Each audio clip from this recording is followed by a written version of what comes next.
ওবাদা ইবনে সাবিত রাদিয়াল্লাহু থেকে বর্ণিত, রাসূল সাল্লাল্লাহু আলাইহি ওয়াসাল্লাম বলেছে, যে ব্যক্তি সুন্দরভাবে ওযু করে নামাজে দাঁড়ায়, রুকু সিজদা পূর্ণভাবে আদায় করে এবং কিরাত সহিভাবে তিলাওয়াত করে নামাজ শেষ করে, নামাজ তাকে বলে, তুমি যেমন আমাকে হিফাজত করেছো, আল্লাহ পাকও তেমনিভাবে তোমাকে হিফাজত করুন। অতঃপর উক্ত নামাজ নূর বিকিরণ করতে করতে আসমানে যেতে থাকে। তার জন্য আসমানের দরজাসমূহ খুলে যায়। অতঃপর তা আল্লাহর সমীপে পৌঁছে সে নামাজীর জন্য সুপারিশ করে।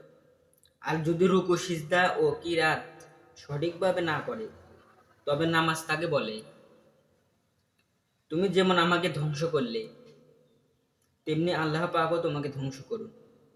অতঃপর তা নিকষ কালো বর্ণ ধারণ করে উপরে উঠতে থাকে।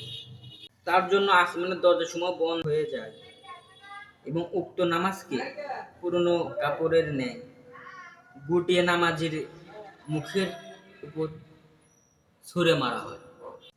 হাসান বসরি রাদিয়াল্লাহু বলেন, হে আদম সন্তান, তোমার কাছে যদি নামাজ গুরুত্বহীন হয়, তবে ধর্মের আর কোনো বিষয়টি তোমার কাছে গুরুত্ব পাবে। অথচ রাসূল সাল্লাল্লাহু আলাইহি ওয়াসাল্লাম বলেছেন, হাসরের দিন বান্দার আমলগুলোর মধ্যে প্রথমে নামাজ সম্পর্কে জিজ্ঞেস করা হবে। সে যদি যথাযথভাবে নামাজ আদায় করে থাকে, তবে সাফল্য ও মুক্তি লাভ করবে।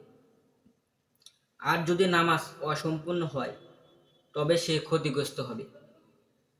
বান্দার ফরজ নামাজে কোনো ঘাটতি পড়লে আল্লাহ তাকে বলবে, দেখ বান্দা, তোর নফল নামাজ আছে কিনা। যদি পাওয়া যায়, তবে তা দিয়ে ফরজের ঘাটতি পূর্ণ করা হবে। বান্দার অন্য আমলেও এরূপভাবে ফয়সালা করা হবে।